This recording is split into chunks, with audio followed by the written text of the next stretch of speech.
warahmatullahi wabarakatuh.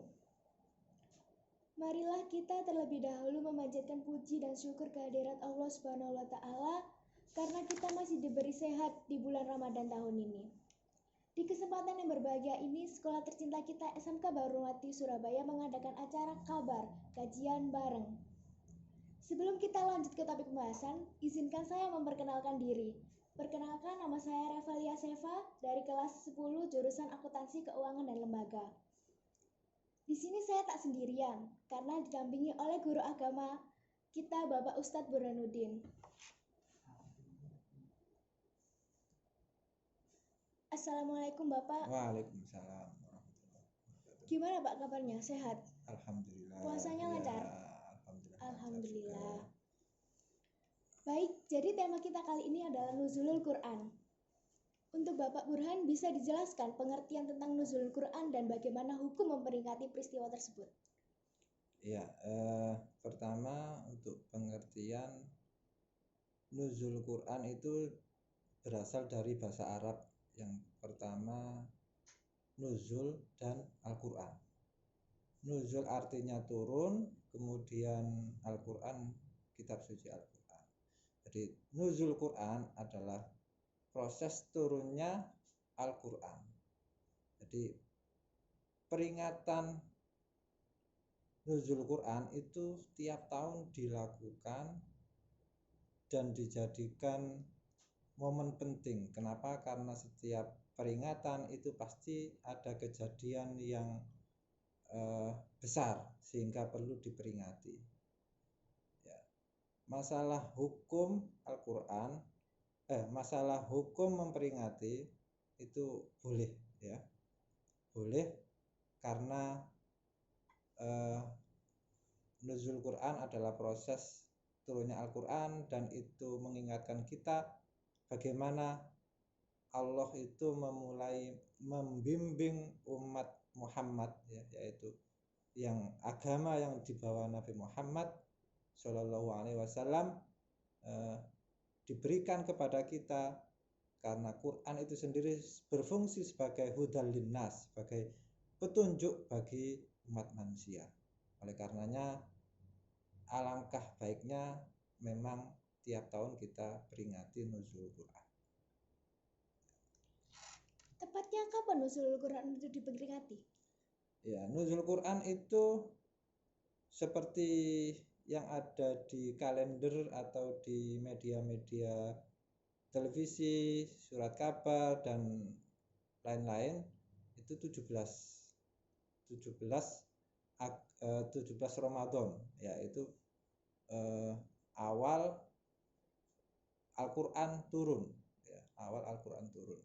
Karena proses turunnya Al-Quran itu, bagaimana Al-Quran turun, kaifa nazal Quran, itu ada dua. Pertama, Quran turun dari Lauhul Mahfuz ke langit dunia, ila sama'id dunya, jumlah wahidah. Jadi dalam satu sekaligus Al-Quran itu turun semuanya di langit dunia. Kemudian yang proses kedua adalah dari langit dunia turun ke bumi, yaitu tidak dengan sekaligus secara keseluruhan tapi diangsur-angsur, ya. Turunnya itu menyesuaikan keadaan, menyesuaikan kondisi, ada pertanyaan, ada permasalahan, baru Quran itu turun untuk menjawab problematika saat itu. Ya. Kira-kira amalan apa saja yang bisa dilakukan pada saat peristiwa Nuzul Quran ini? Pertama, ya, kita sebagai umat Islam mempelajari Al-Quran dengan betul-betul. Pertama harusnya mempelajari ilmu baca Al-Quran itu terlebih dahulu, ya, karena Quran berbahasa Arab, ya, harus belajar tajwidnya, ya, dan harus kedua harus memahami artinya, ya, paling tidak membaca terjemahannya. Lebih bagus lagi belajar bahasa Arab, ya, belajar bahasa Al-Qur'an supaya kita bisa mengamalkan apa-apa yang ada dalam Al-Qur'an tersebut, dalam isi Al-Qur'an tersebut. Kenapa? Karena fungsi Al-Qur'an juga adalah sebagai huda, sebagai petunjuk ya, supaya kita bisa mempraktekannya ya. Itu adalah fungsi salah satu fungsi Al-Qur'an. Bisa tolong dibacakan ayat atau hadis yang menceritakan tentang teori nuzulul Quran ini? Ayat yang membicarakan tentang turunnya Al-Qur'an itu ada banyak ya. Seperti dalam surat ini, surat Al-Baqarah ayat 185. Bismillahirrahmanirrahim. Syahrul Ramadan alladzi unzila fihil Qur'an hudal linnas wa bayyinatin minal huda wal furqan, yang artinya bulan Ramadan di mana bulan tersebut diturunkannya Al-Qur'an sebagai petunjuk bagi manusia dan sebagai penjelas ya dari petunjuk tersebut dan sebagai pembeda antara kebaikan dan kebenaran. Itu bisa dibedakan melalui kita mempelajari Al-Qur'an. Itu. Kemudian surat yang berikutnya surat Al-Qadar ya, Al-Qadar. Inna anzalnahu fi lailatul qadar wa ma adraka ma lailatul qadar. Jadi dua ayat itu saya rasa cukup untuk sebagai dalil bahwa Al-Qur'an turun itu di bulan Ramadan. Kan nuzulul Quran waktunya hampir bersamaan dengan Lailatul Qadar. Jadi apakah berbeda Lailatul Qadar dengan nuzulul Quran ini? Lailatul Qadar dan nuzul Quran itu berbeda. Yang pertama dari segi tanggal ya. Kalau nuzul Quran itu 17 Ramadan. Kalau Lailatul Qadar itu 10 terakhir ya, di antara yang ganjil 21, 23, 25 itu Lailatul Qadar turun di umumnya ulama menyepakati bahwa nuzul Quran itu turun di hari-hari 10 terakhir bulan Ramadan. Jadi antara nuzul Quran dan Lailatul Qadar beda. Nuzul Quran itu turun pada tanggal 17 Ramadan itu ketika nuzul yang ke bumi. Jadi ada beda dengan Lailatul Qadar. Kalau Lailatul Qadar itu nuzul Quran, turunnya Al-Quran yang pertama di langit dunia, minas sama itunya yang disebut dengan Baitul Izzah ya. Itu dalam satu sekaligus turun itu pada bulan Ramadan yang bertepatan dengan Lailatul Qadar. Jadi Lailatul Qadar itu nuzulnya Al-Qur'an ketika dari Lauhul Mahfuz ke langit dunia yaitu Baitul Izzah. Kemudian yang nuzul Quran yang tanggal 17 itu ketika dari Baitul Izzah diturunkan ke bumi yang dengan secara berangsur-angsur ya, dicicil istilahnya. Itu berbeda. Jadi nuzul Quran dan Lailatul Qadar itu berbeda ya teman-teman. Perbedaan di tanggal juga di waktu juga ya Pak. Ya. Oke, kita next ke pertanyaan selanjutnya. Maksudnya berangsur-angsur ke bumi itu bagaimana Pak? Kan tadi menjelaskan tentang berangsur-angsur ke bumi itu.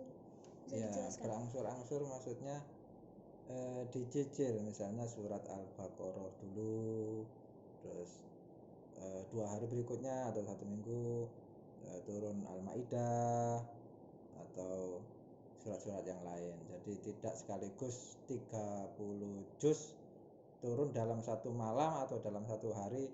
Nah, itu yang dimaksud berangsur-angsur. Oh, jadi gitu ya. Saya baru paham soalnya. Jadi teman-teman sekarang udah mulai paham kan apa yang dimaksud tentang nuzulul Quran itu dan bagaimana amalannya, terus perbedaannya, bagaimana, sudah paham kan? Alhamdulillah. Oh ya Pak, kan kita sekarang di masa pandemi nih Pak.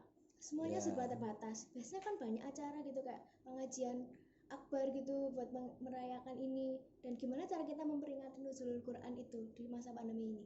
ya di masa pandemi ini ya semuanya terbatas, memang kita dibatasi protokol kesehatan, kita nggak boleh kumpul-kumpul banyak orang ya, kita harus eh, menjaga kesehatan kita sendiri juga, itu yang prioritas memang.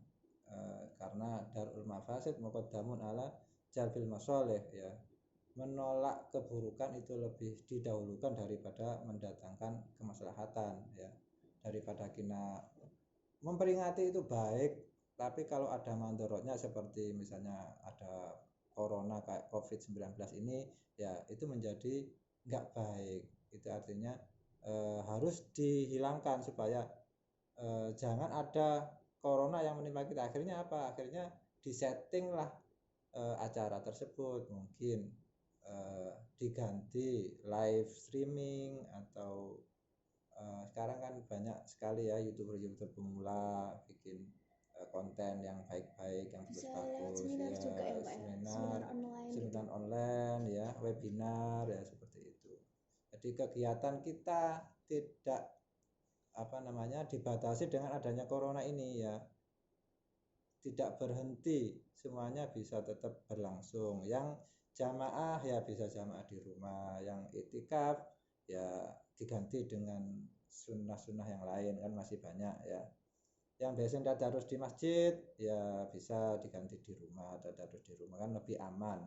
Jadi adanya corona ini tidak membatasi ruang gerak ibadah kita, ritual kita sehari-hari ya, kita bisa dilakukan di mana saja ya.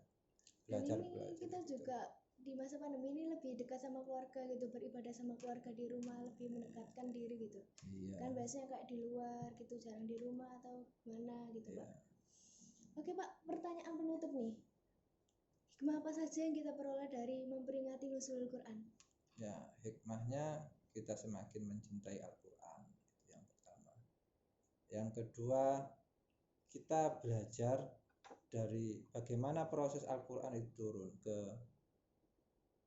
bumi, yaitu berangsur-angsur. Itu adalah proses pendidikan. Jadi pendidikan itu nggak boleh sekaligus langsung jadi satu hari itu.